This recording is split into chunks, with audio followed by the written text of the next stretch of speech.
Love it or hate it, the Outbreak mode is a completely different experience to the COD Zombies series as a whole. Whether you love it because it's a more open, large-scale maps, no linear paths to it, or you hate it because it's not a round-based mode. But to me, I'm definitely more on the loving side because it's a breath of fresh air, but I do have to say it should never try to replace the round-based mode as the main mode for zombies. The round-based mode is the foundation for COD Zombies. That is it. That's all I have to say for it.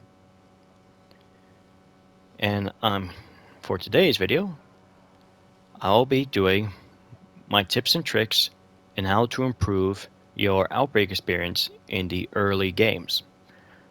Already done a video on how to do for high rounds, but this is just helpful so you don't get much stressful when you handling like a black chest event or trying to get a Fury Crystal or trying to tackle on a certain mission or something you may come across. So without further ado, let's dive right into it. Use the ping and the map. These two key elements is very new to zombies, as when we look through our scoreboard, well, instead of a scoreboard, we actually have a map. And you can definitely see a lot more stuff going on with it. And you can see your legends, what you have. Now, of course, probably the one that makes it stand out is the orange diamond colors, which are called world events. And you usually have different icons too. The one with the skull, of course, rewards you a free random perk.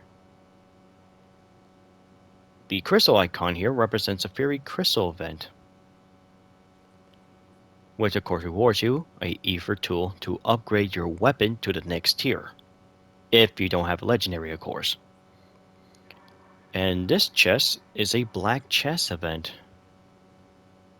which of course rewards you a chalice and a armor type, and they will increase the higher level you go, and you free a lost soul, which basically gives you a type of dying wish effect from Black Ops 4.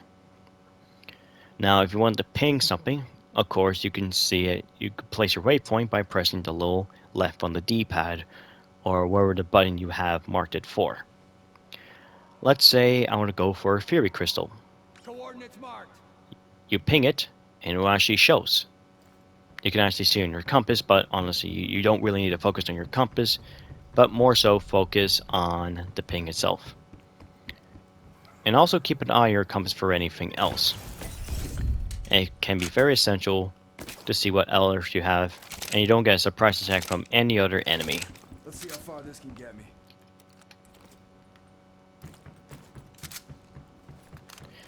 And here we go, we have actually made it to the, well, our destination. Now of course if on foot or trying to go for a swim it's pretty much take too much tire out of you, well, you can always look for a vehicle. In order to find a vehicle, you can just, well, you can always ping it and go for it. Bear in mind that your teammates will also see what you're pinging as well. It's a very also important tool as well is if you found an item that's on the ground, whether it be armor or a wonder weapon, and you don't really want to take it, well, let your teammates know. Let's just pretend this jet boat or this jet ski is a level 1 armor. Well, simply just you can actually just ping it and everyone will see around it. And funny enough, I see people sleep on the ping, and I mean falling asleep hard on it. They ignore it. Even if you show them there's a perk there, a chalice, a level 2 free armor. And sometimes picking an enemy does help as well, especially if you have to deal with an elite. So keep that in mind. And remember, ping is very, very nice. even if for people that don't use mics or don't want to communicate with mics, you can still communicate your teammates with a certain button. On to the next tip. Making your own weapon blueprints. Making your own modded weapon is a very lifesaver in the long run, or even the early in the game. Because normally when you pick up a gun you found it in the box, wall, or on the ground, either by chest or elite, you do get random attachments with it. Sometimes you may not end up liking the sight or the magazine. And sometimes you may have to go to the arsenal to reroll those attachments, but not every time you reroll, you won't get the attachments you want exactly, and you have no idea what attachment you will have on those weapons. So applying one will cure all of that problem. Let's say you found a weapon on the ground that you like, but you want to apply those attachments. So let's just use the FAMAS for example. We'll just create it. You can create any gun you want. And of course, you can use either the blueprints that you require for those said weapons from the past or recently. But of course, if you don't have any blueprints for them, that's completely okay. Not to worry, you only need just the base version. So we'll just go with that. And we'll just select our attachment you want. Let's say you want to have just a clear picture view. Sure, we'll use a microflex LED. Now all about power-ups. Well, we can go about suppressors. Now in terms of barrels, if you want to do some armor damage on your enemy, the Cavalry Lancer barrel would do it. All about hip firing, you can have the 5 MW laser sight. All about speed, well, you could either pick the Bruiser grip, the Patrol grip, or the Infiltrator grip. But if you're all about sprinting, definitely the Patrol grip, or you want to move others around with the other stuff, not just shooting, or you could combine of both. Magazine wise, want the larger magazine capacity with the fastest reload speed? Sure thing. Want a faster ADS time? With not really much hardful cons. And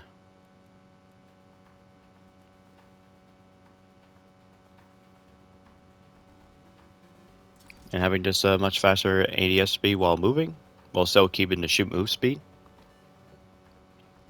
Of course, you can put any camo, any camo that you acquire. Let's say the Blue Tiger. And of course, you can put in your reticle, your accessory, or stickers.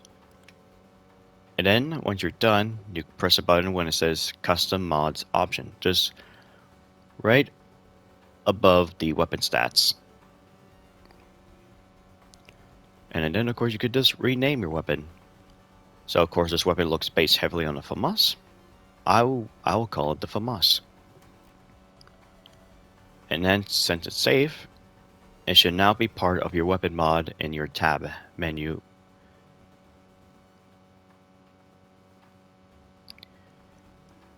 And I'll show you what it looks like when you found a weapon in the middle of the field in Outbreak. Alright, here is a chest that I'm talking about, a very large chest. Of course, it will guarantee you a weapon. Of course, when you see a weapon on the ground, of course you may not like the attachment it has. Of course, by default, looks actually pretty good. But if you can't really tell which one the attachment you have on, well, you can just hit the pause button and you go to apply blueprint. And of course, you have your normal weapon, and then you have your other blueprints that you acquired, but also your own blueprints.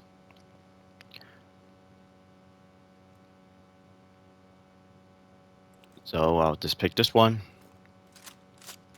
and I patiently have all my textures I want, along with the camo that I apply to.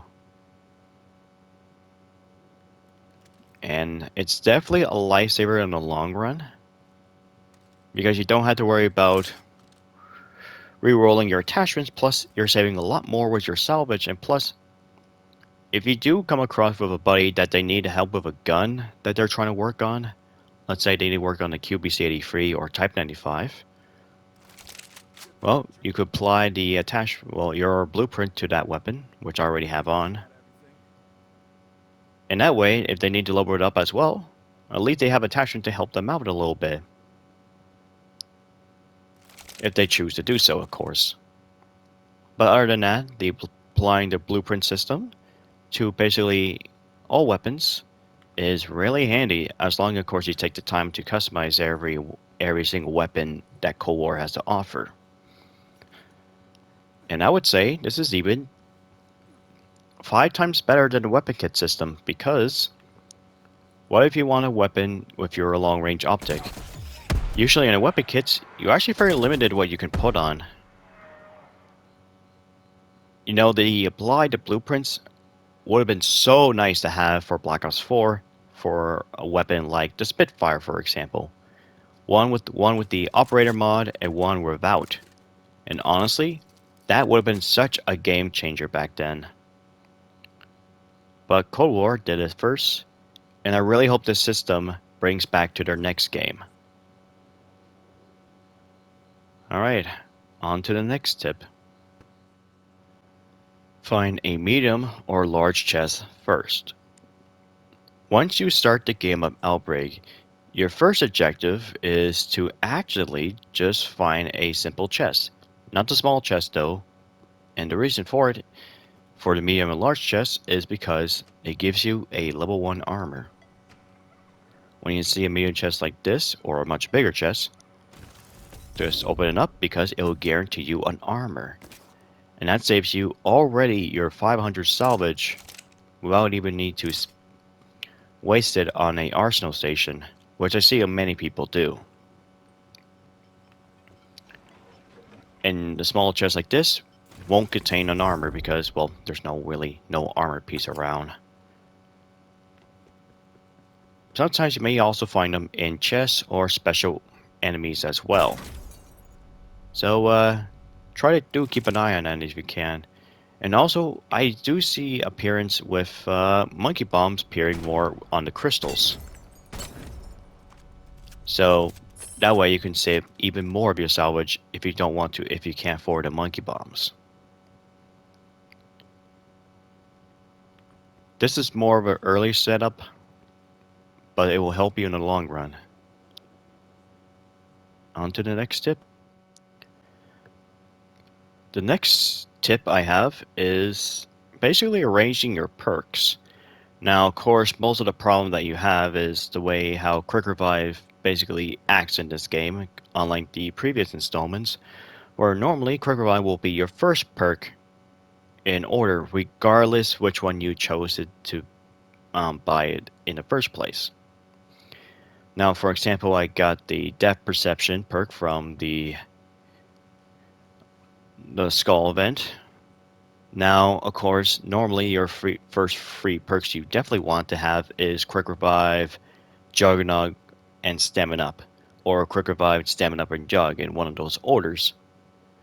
But Stamina Up, or not Stamina Up, Depth Perception is in the way. So in order to basically arrange it, you can do is buy, of course, the two most other essential perks, of course, being Jug or Stamina Up, one of the latter two. And then for your fourth perk, buy Quick Revive. And what happens next is that if you gonna go for your next perk or warp to the next region, the Depth Perception and Quick Revive will actually switch places of the perk rotation. And I'll show you what I'm talking about. Alright, I'm about to buy my next perk. Let's just go with like Speed Cola so I can reload my Spaz 12 a bit faster. And you can see my perks icon for Quick Revive and Depth Perception have swapped places. So I got my free essential perk I need. And of course, the reason I call these free perks essential is because if you go down with, let's say you have 10 perks, all 10 perks, and you go down, and once you get back up, regardless what method, you will actually keep only the first 3 of your perks. If you get revived by someone using a self revive or tombstone, you only have your first 3 of perk. But of course, if you go down again and revive yourself with quick revive, well, then you're only left with jug and stamina. And the reason for the first 3 perks to be essential is because quick revive, of course, they always place it down because that way you can get back up and have a chance to kill an enemy and you get yourself back up. Juggernaut to increase health, which is no brainer, and stamina just for the extra movement speed, pretty much able to sprint. Of course, that's probably, if you got all your perks to tier 5. Alright, on to the next tip. The Dragon Relic event. Of course, if you stumble upon the icon of the dragon's head, and you approach this large rocket. Now, in order to start with it, you had to access to this computer, which of course it will start. It only costs 500, but if you actually don't have the 500 essence, you can actually throw your equipment inside to this hole right here. But of course, for some reason, it doesn't work for solo games because it won't accept it. But if you're playing with someone else, whether it be your friends or with randoms, you can. So anyway, let's start it up. Of course, the dragon just comes out of the hole, and you have almost like a ring of fire effect to it. And the zombies are just spawning in, and now they glow with the fire. Now, of course, this is the exact same instances as feeding the dragon in Horizon. You pretty much have to feed the zombie as much as you can. So don't worry about, the dragon only eating that one zombie at a time. It was still going to get munched up. And you have 2 bars. You have an orange bar in the middle, indicates the timer that how much you have left to complete. And these purple will fill the tank of fuel, will indicate how much reward you get.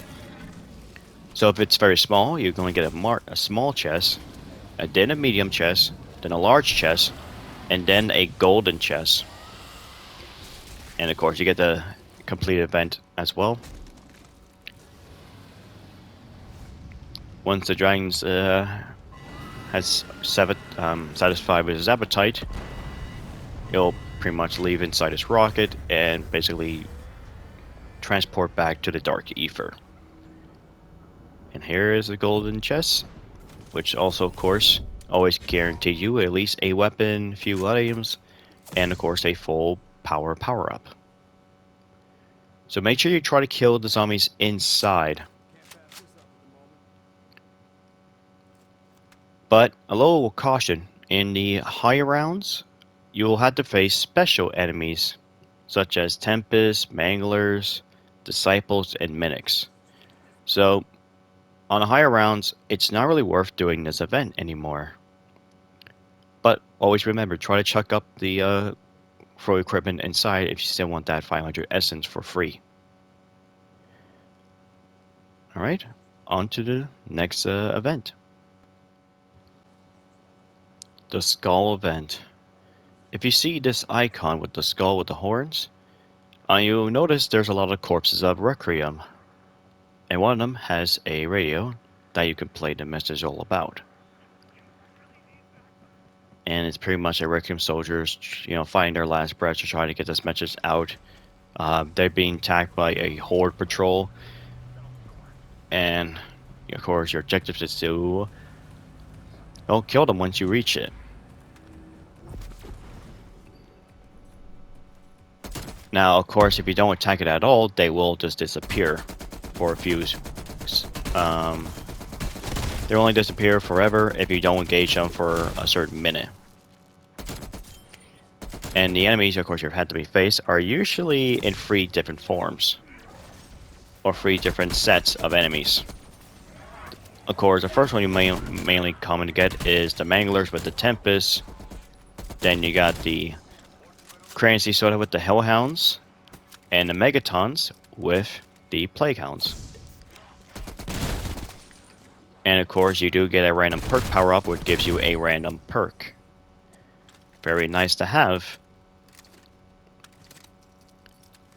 Now, of course, you'll get the normal variants in the first 2 rounds, but in level 3 and above, they will have their HT forms, HVT red form variants, where they're a lot more tougher, but of course, once you apply and kill them, they do drop more essence points. So that's a little bit different, but it's pretty straightforward. Of course, I do like to use Ring of Fire for this one. That way you can do a lot of damage. And of course, with more players you have, means more enemies you have to deal with. Now you deal with 3 sets of enemies as opposed to just 2. Well, now on to the next event. The Black Chest event. Now, if you do see a black chest with this glowing with this purple aura around it, and you approached it, you actually get a lost soul talking that he requests your help. Of course, you could try to unlock it by trying doing so to release these, well, 3 of these locks. And as the law so applies, you need to destroy each of the locks. But be careful though, because with more players you have, they also increase a little bit more health to these. Well, they're also called Ether Swarms. They're essentially just reskin of the Odar's swarming that comes out of its mouth. Now, one of the tips I have right here is just ping the thing and just destroy it. Now, of course, I do recommend for this one having some armor, defensive perk like Jug and Quick Revive, and even Stamina Up. And also a powerful weapon for this section too, because if you try to use it with a tier 1 AR with no attachments, you're going to fight for this for a long time. And also another thing, I totally recommend that you do not try to shoot all 3 of the locks at the same time, unless you actually want that extra challenge. But if you don't want to, it's going to make doing this event much more harder, because the moment that you shoot the lock, they will, zombies will basically spawn very close to you. And they will keep on spawning until they are out of zombies, or until you destroy the orb.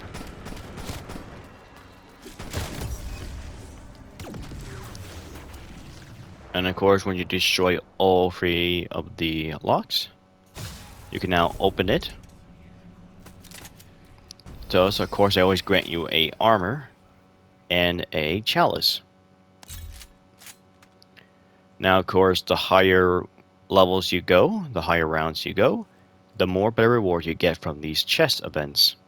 You will have level 2, and then finally level 3 armor, and then a silver chalice, and then a gold chalice, which basically gives you a free pack-a-punch without costing anything. So you definitely want to tackle these on anytime you get it. And it's also very handy to have for your main quests, whether it be for Operatia Inversia or Operatia Insertion. Having freeing a lost soul will help you in the long run, especially if you're in a boss fight, especially for Legion. Because with what the lost soul does, if a player loses health on any player, about to, I think, lose about under 30 health, the lost soul will actually just froze every zombie around the player's area, and then of course creates an explosion. So it does give you a little bit of a breathing room of a second chance. I would say a much improvement over Dying Wish perk from Black Ops 4.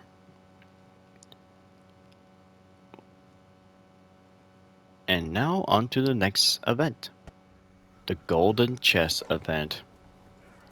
Now, of course, if you get approached by the lightning icon, you see a little portal coming down with a golden chest. And of course, you can able to try to open it. And what it does is it will summon a lot of enemy.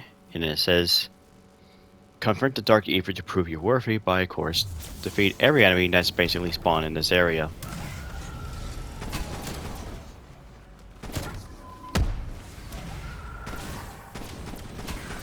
So just be careful.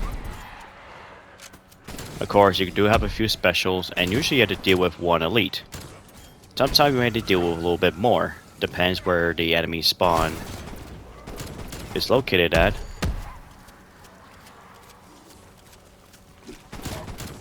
And of course, also affects with more players you have. So, with 4 players, you have to deal with a lot more enemies. Now, another useful tip I have here with the golden chest, either for the dragon event, is if you complete your main mission, especially on the high round, and you're low on your field upgrade, well, you can able to open these chests at any moment and give yourself a full power up.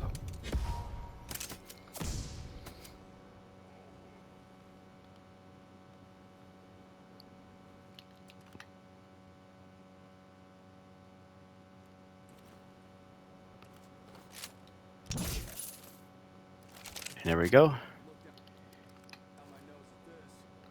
On to the next tip and the event.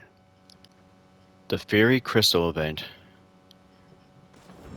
If you approach by this little beautiful color of the orange crystal, and of course the icon as well, it's a Fairy Crystal event.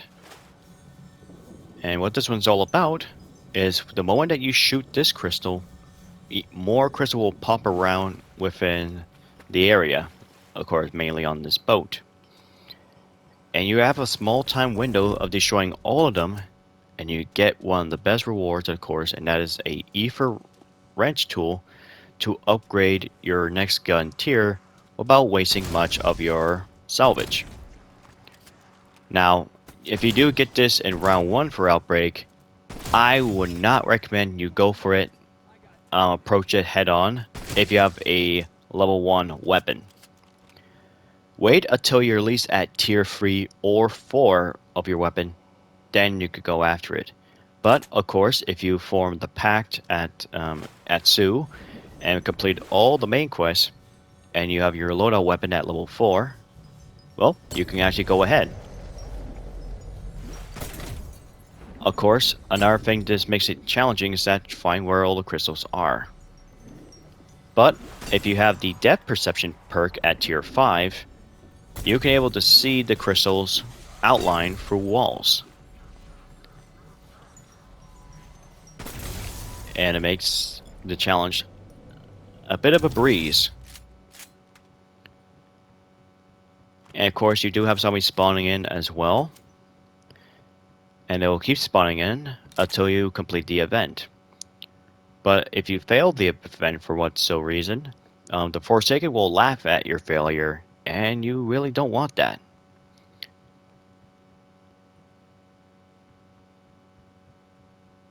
And also bear in mind that you will have more crystals to destroy with more players.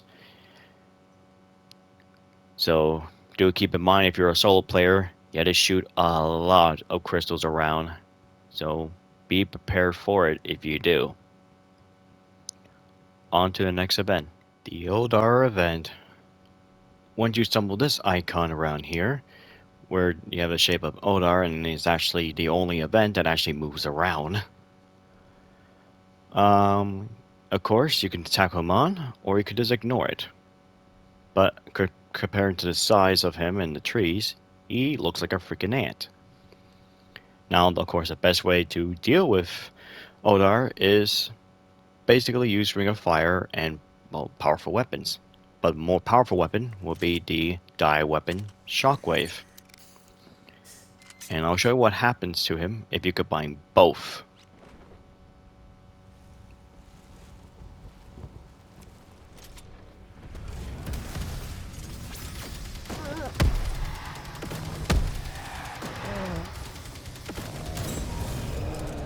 just like that, he just melts.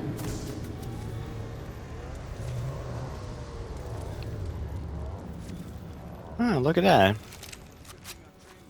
Just the weapon I just already applied to. Well, there you go. There's my made up FAMAS.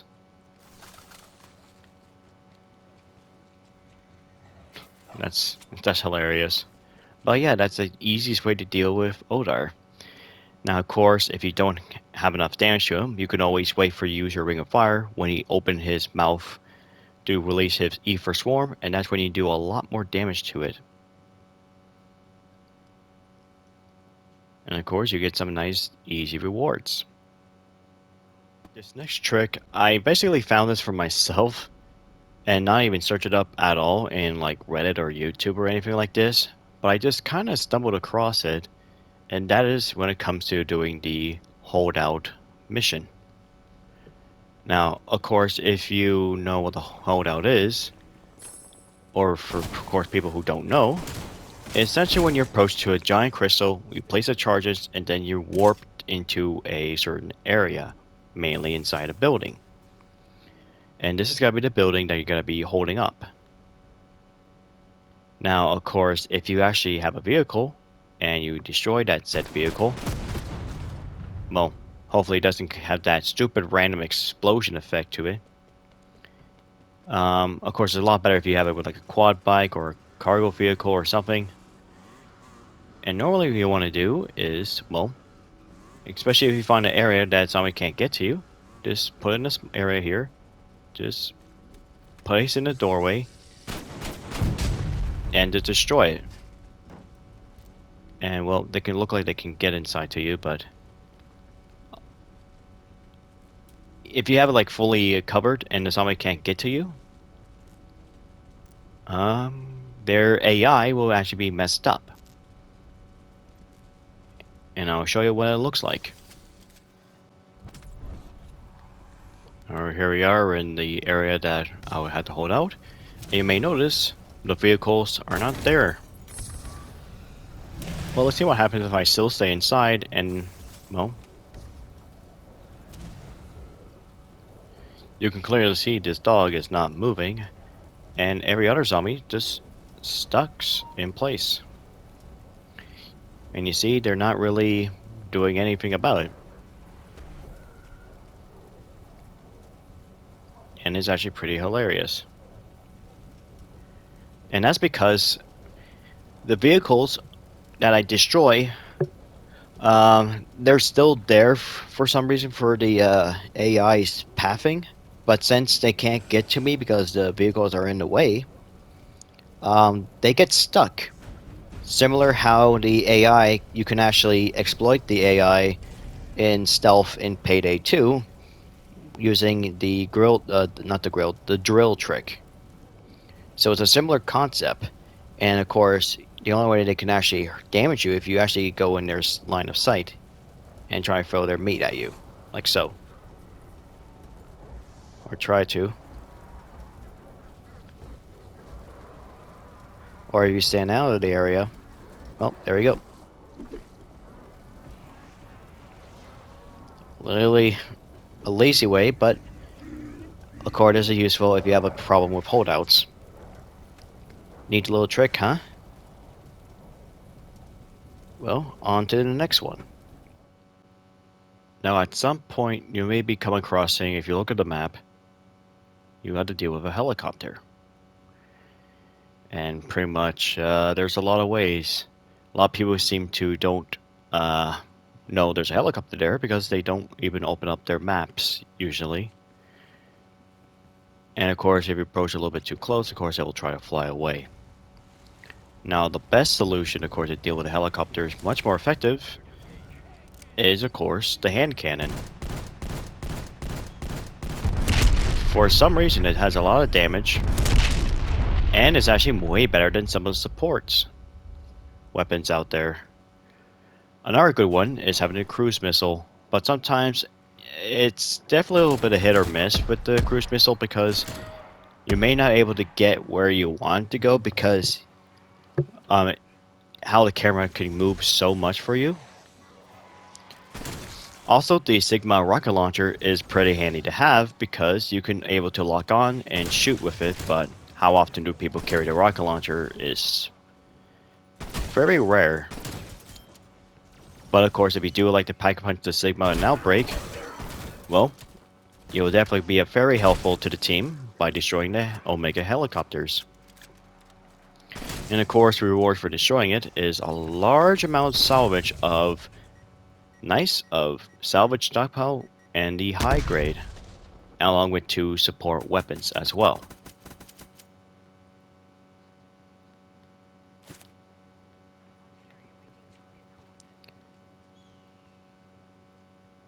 And I heard that people say that using the Ring of Fire does more damage to a helicopter, but to my knowledge and also testing it, it does not. You still get the exact same number of damage, whether you're inside the Ring of Fire or not. You still do the same amount of damage to a helicopter, despite being in a Ring of Fire. And the reason for it is the helicopter doesn't really count or mark as a enemy. After all, it's just a vehicle, just like any other. Where to be an enemy inside a vehicle or friendly inside a vehicle, you don't really do more damage. That's pretty much how I would see it.